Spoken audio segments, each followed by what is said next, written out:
सत्यभामा के रूप को इतना बड़ा मत बनाओ कि वो तुम्हारे व्यक्तित्व पर हावी होने लगे। तुम तो जानती हो ना कि कृष्ण के लिए भौतिक सौंदर्य महत्व नहीं रखता। वो जो भी हो, पर तुमने कह दिया ना कि वो मुझसे भी अधिक सुंदर है। अब मैं उसे श्री कृष्ण से कभी नहीं बनने दूंगी। किंतु भला तुम ऐसा होने से कैसे रोक सकती हो? नहीं राधा, मुझे चाहे जो करना पड़े मैं करूंगी, पर मैं श्री कृष्ण को रोक लूंगी। किंतु श्री कृष्ण है कहाँ? यहाँ सिद्धाश्रम में भी नहीं और वहाँ मंदिर में भी नहीं। कदाचित वो महल लौट गए होंगे। राधा, हमें भी चलना चाहिए। रुक्मिणी, तुम एक बड़ी समस्या की ओर बढ़ रही हो। आशा करती हूँ कि मैं तुम्हारे कोई काम आ पाऊँ।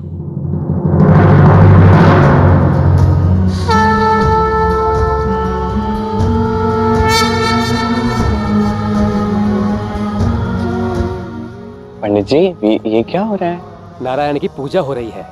द्वारिका वासियों के मन में लोभ आ गया है, तो हम सब ने सोचा क्यों ना नारायण की पूजा कर ली जाए। इस संकट से अब वही निकालेंगे सबको। अच्छा विचार।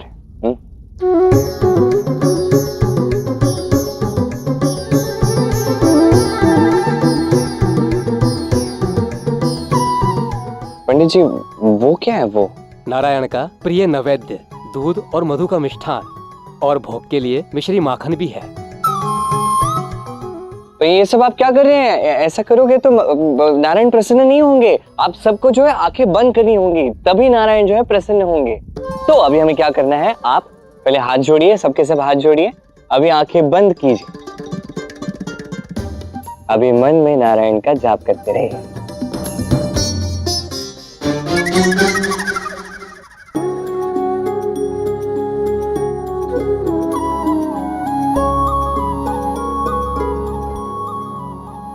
मुरली मनोहर मोहना मुरारी, हर एक रूप में तेरी लीला न्यारी। मुरली मनोहर मोहना मुरारी, हर एक रूप में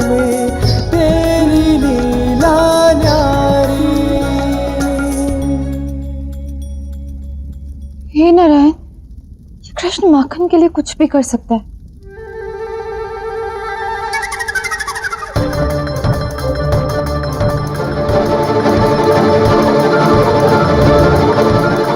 नारायण ने भोग और नैवेद्य दोनों ग्रहण कर लिए। नारायण ने स्वयं खाया, अर्थात हमारी पूजा सफल हुई। हाँ, ये तो चमत्कार हो गया। हमारी पूजा सफल हो गई। अरे वाह, इनकी पूजा तो सफल हुई। क्या बात है? क्या हुआ? तुमने नारायण के पास बैठकर उन्हीं का भोग खा लिया, और वहाँ वो लोग ये सोचकर आनंदित हो रहे हैं कि स्वयं नारायण ने उनका भोग खाया। खाया तो नारायण ने ही है। अच्छा, तुम नारायण हो? हाँ हाँ।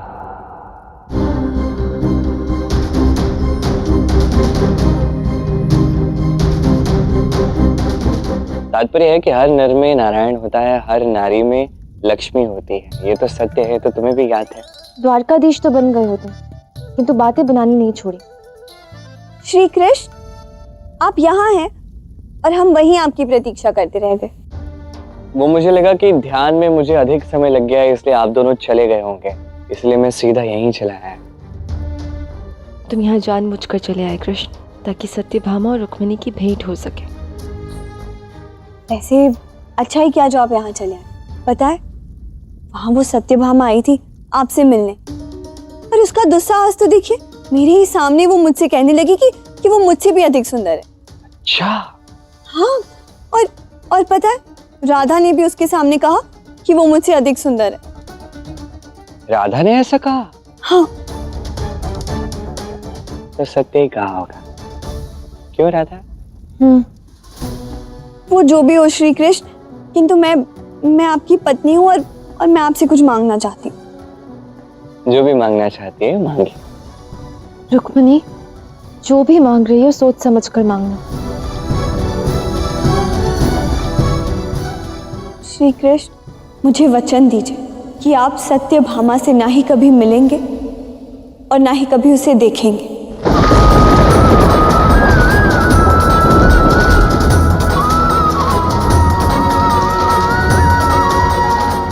क्या आप सच में यही वचन मांगना चाहती हैं?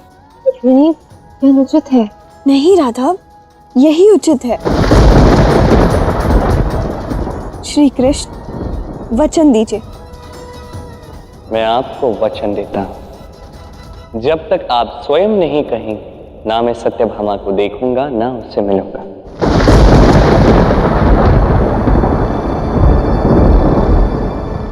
ये कैसा वचन हुआ? भला मैं स्वयं आपसे क्यों कहूंगी कि आप उससे मिलिए? लो, दे दिया वचन। अब तो आप प्रसन्न हैं ना? अब मैं प्रसन्न हूं।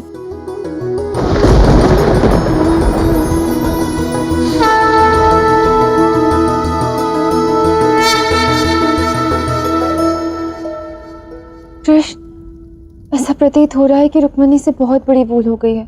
क्या मैं उसकी सहायता कर पाऊंगी? इस ब्रह्मांड में केवल तुम ही हो राधा जो रुक्मिणी की सहायता कर सकती है।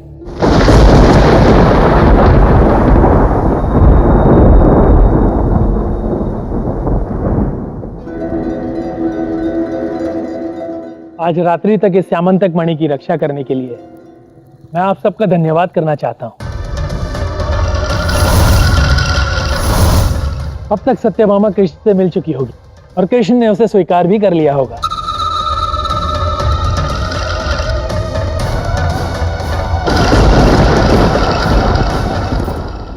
अब मेरा लौटना उचित होगा और वैसे भी सिंह का आखेट हम रात्रि में तो कर नहीं पाएंगे।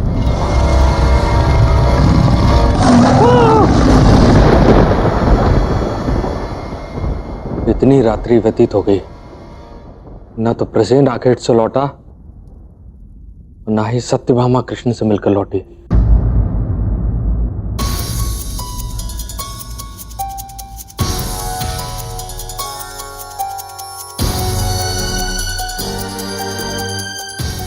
क्या हुआ कान्हा, तुम अब तक सोए नहीं? क्योंकि ये समय सोने का नहीं है था।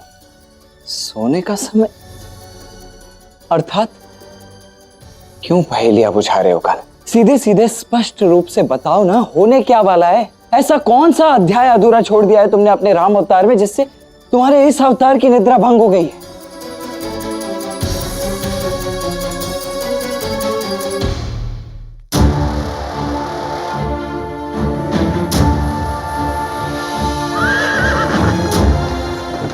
रथ रोको। पिताश्री,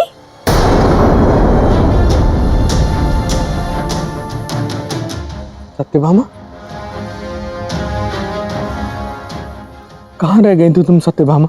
मैं तो बहुत समय से सिद्धाश्रम में श्री कृष्ण की प्रतीक्षा कर रही थी, परंतु वो आए नहीं। कदाचित द्वारका लौट गए होंगे, तो इसीलिए मैं उनसे मिलने जा रही थी। प्रसेन अभी तक आकेट से लौटकर नहीं आया, जबकि उसको 2 पहर पहले आ जाना चाहिए था।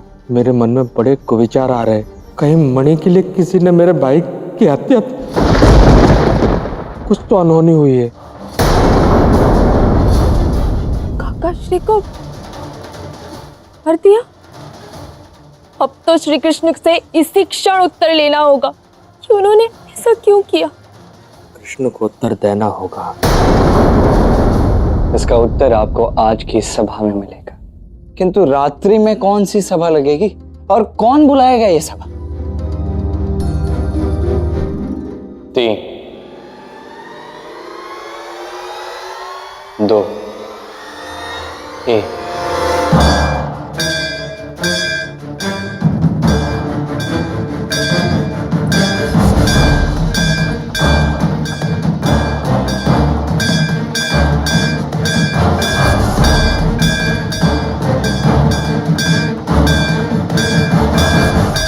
इतनी रात्रि में समस्त द्वारका को कौन जगा रहा है? वही जो ये सभा बुला रहा है। अब आप समझे। चलो।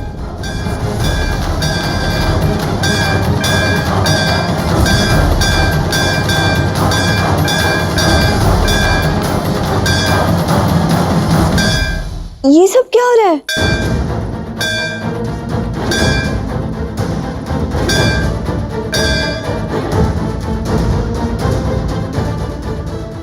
इतनी रात्रि में सबको यहाँ बुलाने का कारण जान सकते हैं? अन्याय हुआ है कृष्ण, घोर अन्याय, पाप हुआ है द्वारिका में। मेरा भाई प्रसेन आखाएट के लिए वन में गया था स्यमंतक मणि के साथ, जो अब तक नहीं लौटा। और मेरा पूर्ण विश्वास है कि उस पर आक्रमण किया गया है और स्यमंतक मणि के लिए उसकी हत्या की गई है।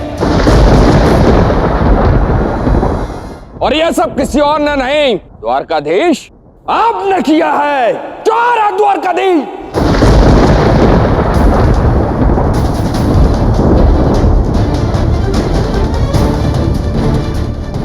तुम्हारा इतना बड़ा दुस्साहस, तुमने कान्हा पर आरोप लगाया। तो किसने किया होगा बलराम जी? कृष्ण और उसके लोगों ने मुझसे मेरी स्यमंतक मणि छीनने के लिए अनेकों प्रयत्न किए और भयभीत होकर जब मैंने अपनी पुत्री सत्यभामा के विवाह का प्रस्ताव कृष्ण के समक्ष रखा, अस्वीकार कर दिया उन्होंने, क्योंकि उन्हें मात्र मणि चाहिए और कुछ नहीं, कुछ नहीं। और जब मेरी पुत्री सत्यभामा श्री कृष्ण से मिलने सिद्धाश्रम गई तो प्रतीक्षा कराई गई उससे, कृष्ण मिला तक नहीं उससे। सत्यभामा, सबके समक्ष आओ और बताओ कि सत्य क्या है।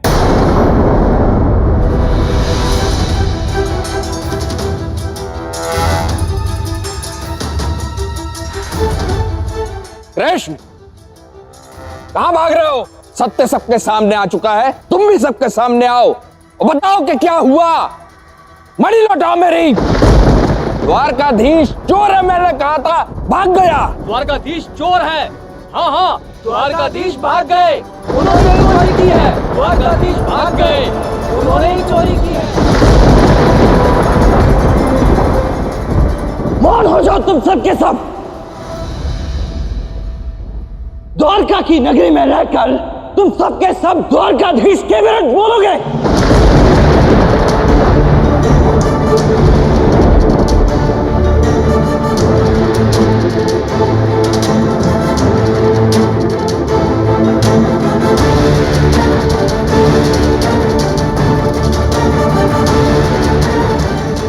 श्री कृष्ण, कहाँ जा रहे हैं आप? श्री कृष्ण, सभा में चलिए, वहां सब आपको चोर कह रहे हैं, आपका अपमान कर रहे हैं। आपको अपना पक्ष तो रखना होगा ना। कैसे रखूं अपना पक्ष? वहां सत्यभामा है और मैंने आपको वचन दिया है कि जब तक आप स्वयं नहीं कहेंगे ना सत्यभामा को मैं देखूंगा ना उससे मिलूंगा। अब आप ही बताइए मैं कैसे जाऊं? श्री कृष्ण, मुझे वचन दीजिए कि आप सत्यभामा से ना ही कभी मिलेंगे और ना ही कभी उसे देखेंगे। यह अनुचित है रुक्मणी। राधा, तुमने मुझे वचन लेने से रोका भी था, किंतु मैंने अपनी हट नहीं छोड़ी। ये कैसी दुविधा है? अब मुझे स्वयं ही आपसे सत्यभामा से मिलने को कहना होगा। मुझे दुख तो बहुत होगा, किंतु मैं आपका अपमान होते नहीं देख सकती श्री कृष्ण। मुझे आपको अपने वचन से मुक्त करना होगा।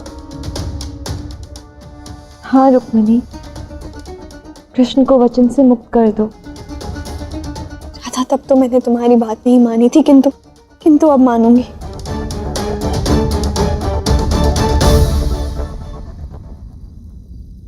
श्री कृष्ण, मैं आपको अपने वचन से मुक्त करती हूँ।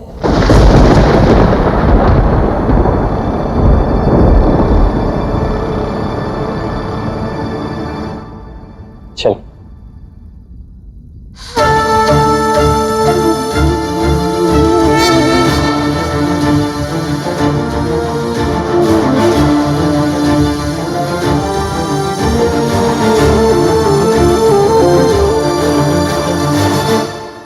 सत्राजीत, क्या तुम्हारे पास इस आरोप का कोई प्रमाण भी है? क्योंकि ऐसे ही बिना किसी प्रमाण के तुम द्वारका की सभा में द्वारकाधीश पर कोई भी आरोप नहीं लगा सकते। प्रमाण? कदाचित आपको स्मरण नहीं बलराम जी, क्या आपके महामात्य अक्रूर जी ने मुझ पर प्राणांतक हमला किया था, मुझसे मेरी मणि छीनने के लिए। स्मरण हुआ?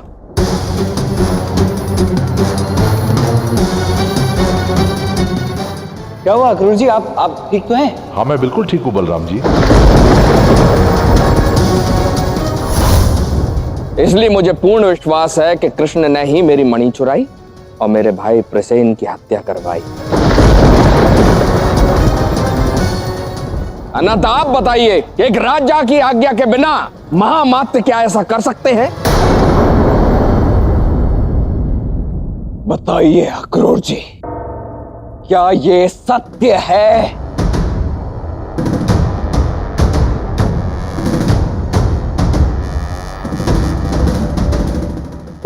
बात यह है कि अक्रूर जी,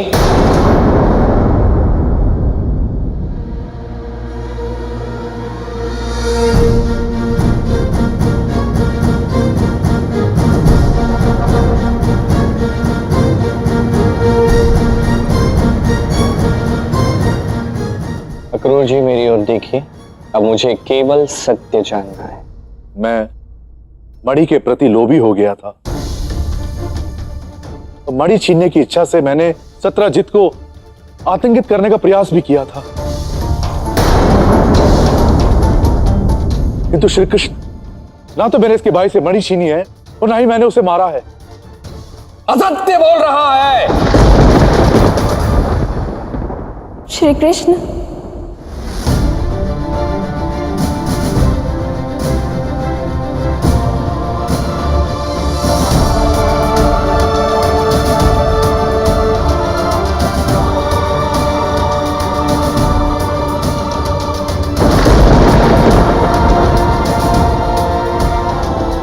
आपने मेरे पिता को सम्मान नहीं दिया, उसका कोई कारण रहा होगा, परंतु जब मेरे पिताश्री स्वयं आपके सामने मेरे विवाह के प्रस्ताव के साथ स्वयं आपको मणि देनी चाहिए, तब आपने मना कर दिया। श्री कृष्ण, आपने ऐसा क्यों किया? क्या आपको मैं सुंदर नहीं लगी? नहीं, ऐसा नहीं है, आप अत्यंत सुंदर हैं। आज तक आप जैसी रूपवती मैंने कभी नहीं देखी।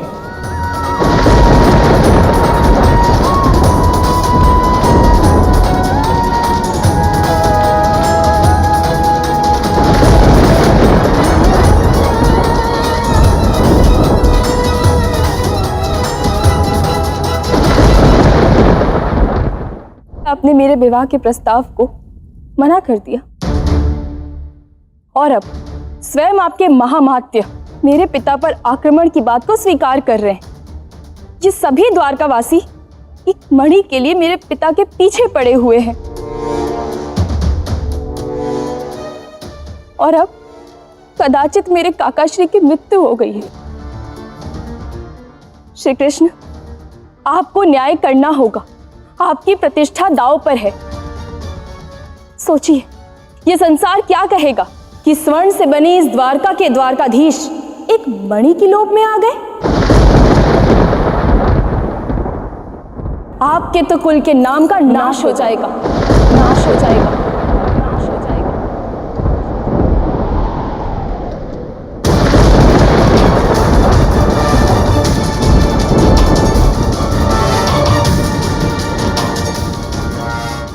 आपकी कही एक एक बात, एक एक शब्द उचित है। मैंने मणि चुराई हो या ना हो, संसार यही सोचेगा कि मैंने चुराई है, और इसके लिए मुझे यह सिद्ध करना होगा कि मैं निर्दोष हूं। आपके पिता के लिए, आने वाले युगों के लिए मुझे यह प्रमाणित करना होगा कि ना मैंने ना मेरे किसी व्यक्ति ने यह कार्य किया है। इस समस्या का समाधान मैं स्वयं निकालूंगा और आपको आपकी मणि पुनः लौटाऊंगा। बस इस कार्य के लिए मुझे थोड़ा समय लगेगा। परंतु क्या तब तक आप हमारी सुरक्षा का दायित्व लेंगे? अवश्य। औपचारिकता के लिए ही सही, मैं अक्रूर जी को कारावास में बंद रखूंगा। तब तक आप और आपके पिता यही महल में रह सकते हैं। यहां आप दोनों सुरक्षित रहोगे, ये मेरा वचन है। ठीक है, तो हम आपको समय देने के लिए सज्ज हैं। तो इनके आवास और इनकी सुरक्षा का प्रबंध कीजिए। अवश्य।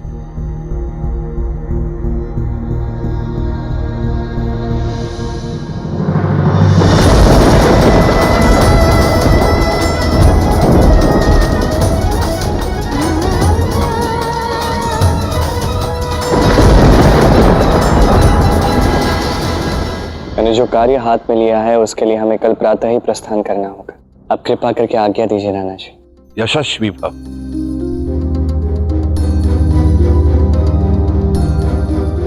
कहाँ निकलना होगा कल प्रातः?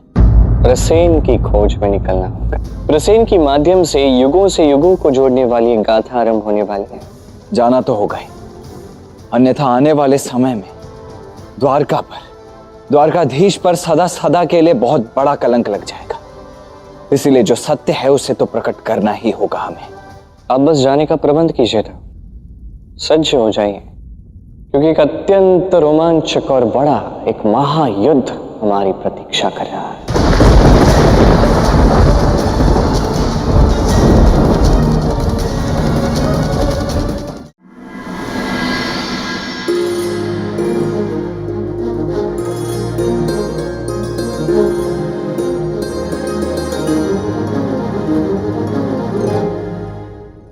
कृष्ण, दाऊ, ये भोजन है आपकी यात्रा के लिए। इसके पूर्ण होने से पूर्व ही लौट आइएगा। श्री कृष्ण, आप ऐसे ही किसी के भी आरोप को झूठा सिद्ध करने क्यों जा रहे हैं? इस संदर्भ में स्पष्टीकरण की आवश्यकता अवश्य है रुक्मिणी। यदि मैं अभी नहीं गया तो भविष्य में कोई मुझ पर आरोप लगाने का प्रयास अवश्य करेगा। मैं इस कलंक से मुंह नहीं मोड़ सकता, मुझे इसे दूर करना ही होगा। और इस कलंक को ही नहीं, इसकी संभावना को भी मुझे मिटा देना होगा।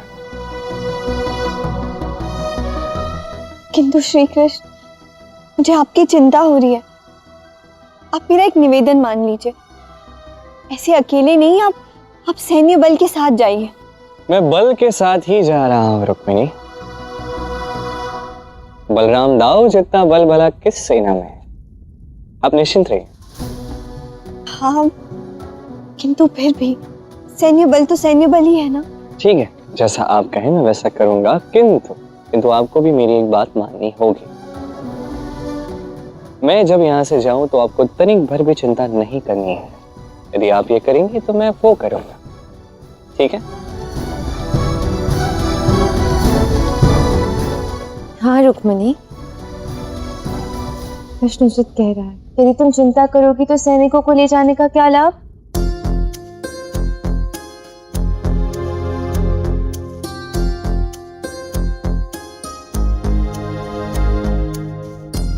ठीक है, मैं आपकी चिंता नहीं करूंगी। कीर्ति जी, आप भी निश्चिंत रहिए, हम दोनों शीघ्र ही लौट आएंगे। आते हैं रुक्मिणी।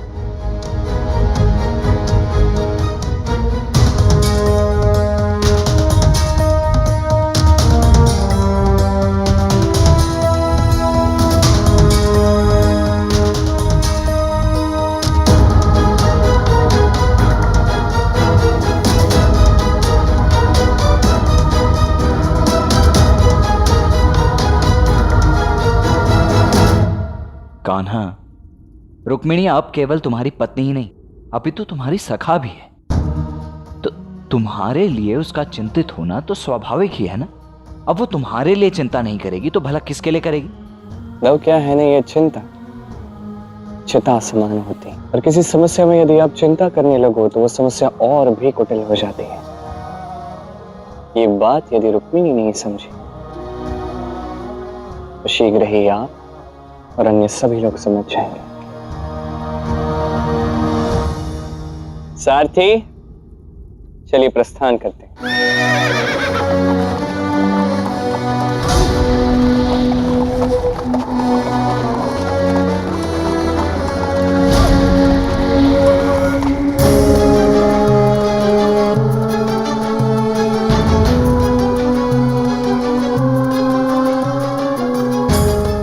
ये कैसे साधारण और तुच्छ श्रृंगार सामग्री लाए हो मेरे लिए? सूर्य के तेज से बने स्वर्ण पहनती हूं मैं। मुझ जैसी रूपवती के श्रृंगार का सामान हिमालय की सबसे ऊंची चोटी के सुंदर पुष्पों से बनाकर लाओ। सर्वश्रेष्ठ सौंदर्य सामग्री ही लेकर आना मेरे लिए। से तुच्छ संसाधन से मैं अपने रूप को नहीं बिगाड़ सकती। सत्यभामा, ये क्या कह रही हो तुम? तुम्हारी मति तो नहीं भ्रष्ट हो गई? श्री कृष्ण केवल तुम्हारे कारण उस मणि को खोजने गए और तुम्हें अपने रूप की चिंता है। श्री कृष्ण ने मेरे और मेरे पिताश्री के सुरक्षा का दायित्व लिया है, परंतु अभी वे स्वयं यहाँ नहीं है। ऐसे में हम पर जो संकट था वो तो बना हुआ है ना। और ये द्वारका नगरी बिना द्वारकाधीश के उतनी शक्तिशाली तो है नहीं। ऐसे में यदि कोई युद्ध हुआ और हमें आत्मरक्षा करनी पड़ जाए तो रुक्मिणी, एक स्त्री के लिए उसका रूप ही सबसे बड़ा शस्त्र होता है। बड़े बड़े योद्धा इस रूप के आगे असहाय हो जाते हैं। वे अपने युद्ध को भुलाकर इस रूप पर मोहित हो जाते हैं और कुछ भी करने को सज्ज होते हैं।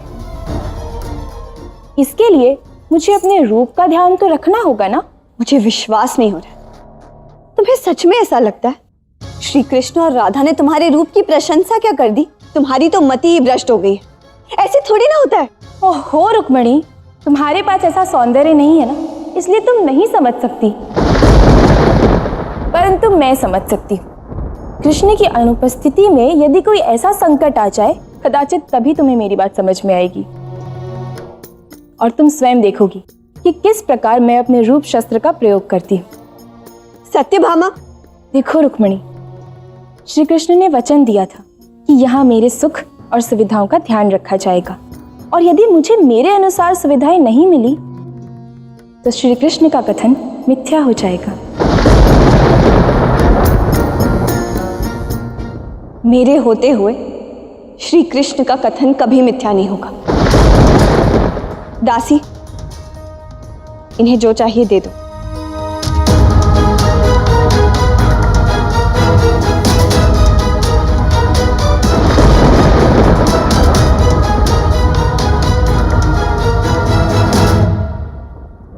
क्या हुआ रुक्मिणी, तुम इतनी चिंतित क्यों हो? राधा, तुमने सुना नहीं? यदि तुम सत्यभामा की बातें सुनती तो तुम्हें भी भय लगता, तुम भी चिंतित हो जाती। वो कह रही थी कि ना ही श्री कृष्ण यहाँ है और ना ही बलराम दाऊ, रघुरूर जी भी बंदी बने हुए। ऐसे में द्वारका असुरक्षित है, कभी भी युद्ध हो सकता है। राधा, यदि सच में ऐसा हो गया तो? रुक्मिणी, कृष्ण ने तुम्हें चिंता करने के लिए मना किया है ना। देखो, कृष्ण कोई भी बात यूं ही नहीं कहता, उसके पीछे अवश्य ही कोई बहुत बड़ा उद्देश्य या गहरा अर्थ हो सकता है। जानती हूँ राधा, किंतु हम अकेले हैं यहाँ, हमारी सुरक्षा के लिए कोई भी नहीं है। रुक्मिणी, तुम ये सब मत सोचो, सब कुछ कृष्ण पर छोड़ दो। यदि वो गया है तो अवश्य ही कोई कारण होगा। क्या पता वो ये सोचकर गए हो कि कुछ हुआ भी तो मैं संभाल लूंगी। राधा, मुझसे जो हो पाएगा मैं करूंगी।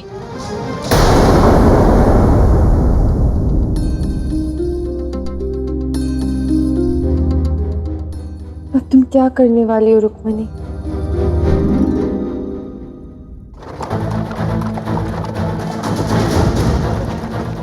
कान्हा, आधे से अधिक वन खोज चुके हैं हम, किंतु अब तक इस प्रसेन का कहीं भी कोई चिन्ह तक नहीं दिखा है।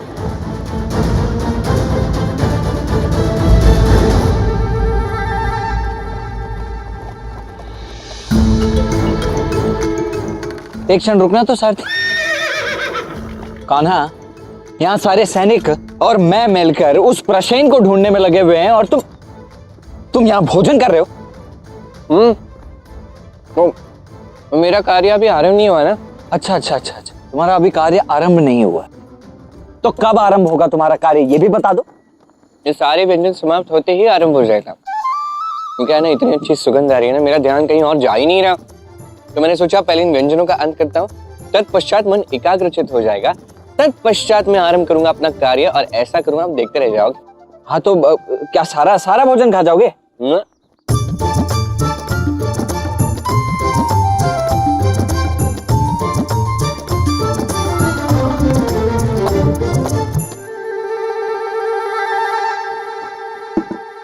सारा भोजन खा गए तुम।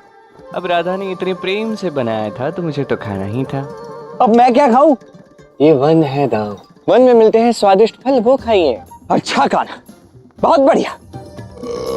तुम करो स्वादिष्ट व्यंजन की डकार और दाऊ करे फलाहार। कान्हा, ये क्या है?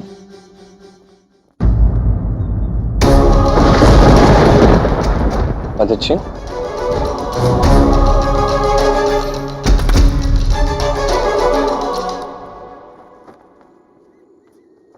मैंने आपसे कहा था ना कि व्यंजन संपन्न हो जाएगा, तुम्हारे कार्य आरंभ हो जाएगा। हो गया, चलिए। हाँ हाँ, नारायण जो हो तो जो कहोगे वो तो होना ही है। आओ सैनिकों, इस ओर।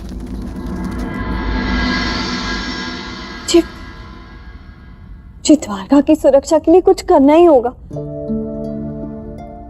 मुझे यही होगा कि मैं पिताश्री से सहायता मांगू। हाँ, किंतु यदि पिताश्री यहाँ नहीं आ पाए तो मैं उनसे कहूंगी कि वो भ्राता रुक्मी को यहाँ भेज दे। कदाचित श्री कृष्ण के दंड से भ्राता रुक्मी सुधर गए हो। क्षमा करे मुझे मेरे जघन्य अपराध के लिए। मैंने जरासंध जैसे व्यक्ति का साथ दिया, अपनी छोटी बहन का बुरा सोचा और सदैव आपको अपमानित किया। जब से तुम कृष्ण से पराजित होकर लौटे हो तब से तुम प्रतिदिन यहाँ खड़े होकर मुझसे क्षमा मांगते हो। मैंने तो तुम्हें कब का क्षमा कर दिया, फिर बार बार तुम ऐसा क्यों करते हो?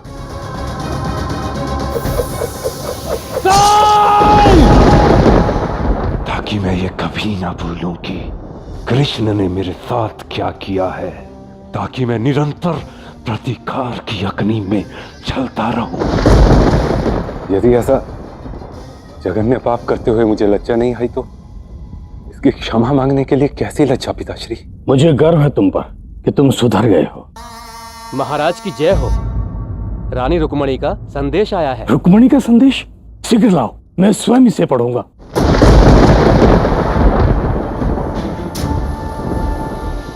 प्रणाम पिताश्री, मुझे आपका और भ्राता रुक्मी का स्मरण हो रहा है। कृपा कर आप यहाँ द्वारका चले आए। यहाँ एक संकट आन पड़ा है। श्री कृष्ण और बलराम दोनों ही द्वारका में नहीं है। मुझे बहुत चिंता हो रही है। यदि आप नहीं आ सकते तो भ्राता रुक्मी को ही भेज दीजिए। पिताश्री, अपनी बहन के विरुद्ध किए गए पापों का ऋण चुकाने का समय आ गया। यदि आपको मुझ पर विश्वास हो तो मुझे जाने दीजिए अपनी बहन की रक्षा करने के लिए। हाँ पुत्र, अवश्य जाओ और हमारा मान बढ़ाओ। कृष्ण ने तुम्हें सुधारा है, तुम उसकी द्वारका की रक्षा करके उसका ऋण चुकाओ। जाओ वत्स। ऋण तो शेष है उस कृष्ण का, किंतु मैं उस ऋण को अपने प्रतिशोध से चुकाऊंगा। रुक्मणी, मेरी बहन, आ रहा हूं मैं तुम्हारी रक्षा करने, किंतु तुम देखना मैं कब और कैसे आता हूं।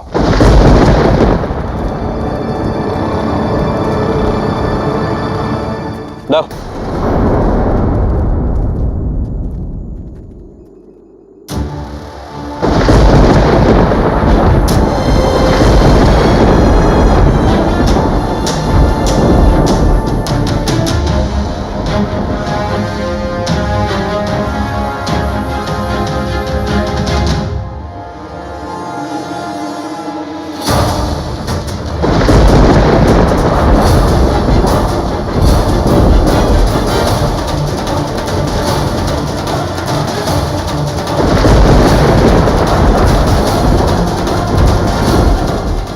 प्रतीत होता है आखेट करने आए थे और स्वयं ही किसी का आखेट हो गए।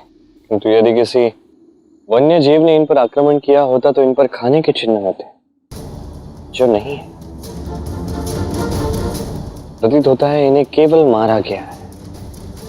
तो देखिए, हाँ कान्हा, ये तो तुम सर्वथा उचित कह रहे हो। कान्हा, ये नख के चिन्ह देख रहे हो? ये किसी मनुष्य के तो बिल्कुल प्रतीत नहीं होते। अर्थात वो मणि भी कोई मनुष्य तो नहीं ले गया है। किंतु अब सोचने वाली बात यह है कान्हा कि ऐसा कौन सा प्राणी है जो इतने सारे लोगों को एक साथ मारकर मणि अपने साथ ले गया। हमें इस मार्ग पर आगे बढ़ते रहना होगा था, सारे उत्तर मिल जाएंगे। सैनिक, प्रसेन और सभी के अंतिम संस्कार का प्रबंध करो। मैं और दवा आगे जा रही हूं। सर्वप्रथम ये समाचार सम्राट जरासंध तक पहुंचाओ कि कृष्ण और बलराम इस समय द्वारका में नहीं, और शीघ्रातिशीघ्र पता लगाओ कि इस समय वो दोनों कहां हैं।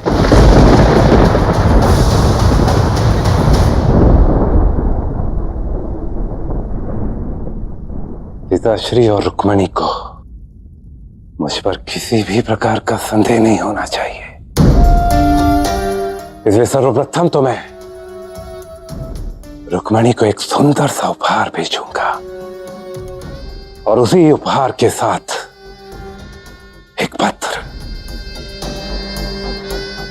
जिसे लिखूंगा मैं किंतु भेजूंगा पिताश्री की ओर से,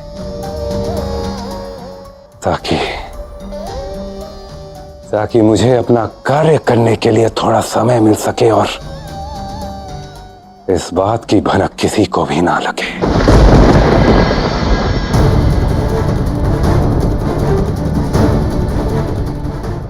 कान्हा, अब इतने घने वन में इस प्रकार हम कब तक विचरण करते रहेंगे? अब जिसने मणि चुराई है उसका कोई संकेत भी तो मिलना चाहिए, तब तो हमें कोई दिशा मिलेगी। दो एक बात बताइए, क्या सूरज को खोजने की आवश्यकता होती? नहीं तो सूर्य का तो प्रकाश ही उसके स्थान की दिशा दर्शा देता है, उसे खोजने की आवश्यकता थोड़ी ना होती। ये मणि जो है ये सूर्य का है, तो मुझे नहीं लगता हमें इसे खोजने की आवश्यकता होगी। इसका प्रकाश ही हमें इसका स्थान दिखा देगा।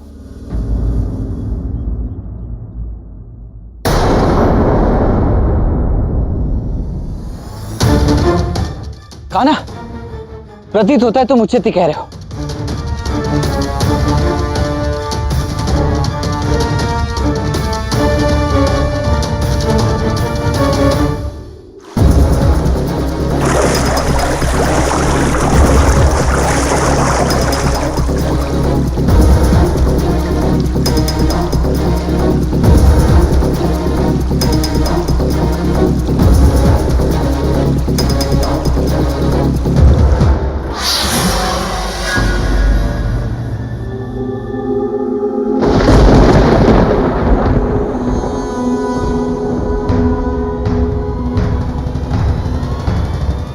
दो।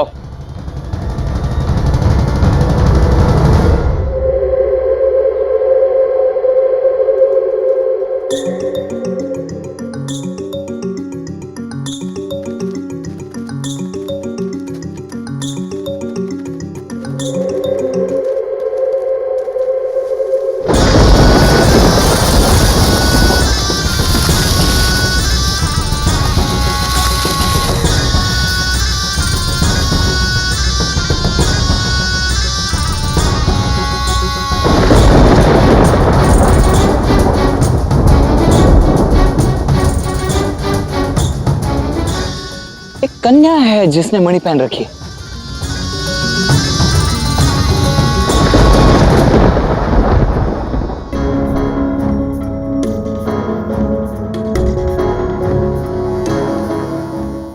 महाराज, क्या हुआ? आपने इतनी बड़ी सभा क्यों बुलवाई है? रुक्मणी के मायके से ये इतना विशाल और विशेष उपहार आया है, और इस उपहार के साथ महाराज भीष्मक ने एक संदेश भी भेजा है। अब इस विशाल उपहार का सम्मान करने के लिए इसे समस्त प्रजा के सामने खोलना ही उचित होगा। जी नाना श्री।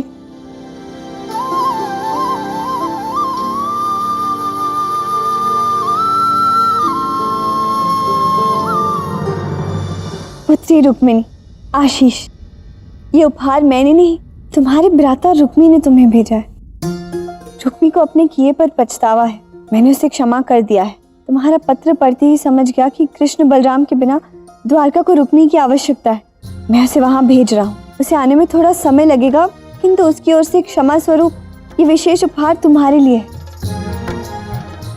उसे स्वयं पंडितों से पूजा करवाकर ये पवित्र उपहार भेजा है। साथ ही अनुरोध किया है कि तुम इस उपहार को किसी शुभ अवसर पर ही खोलो।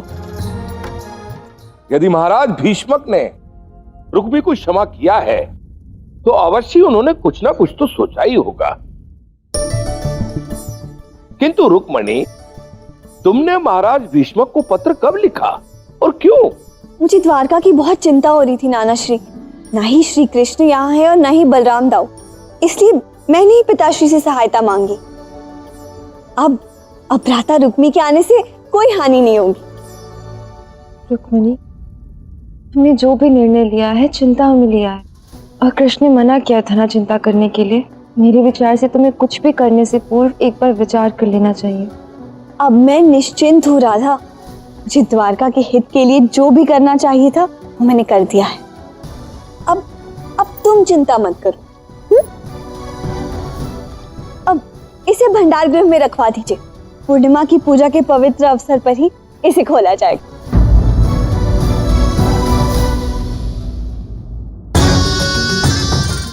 रुक जाओ कन्या।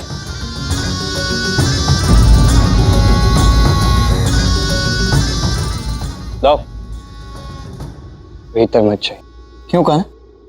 भीतर क्यों ना जाऊं?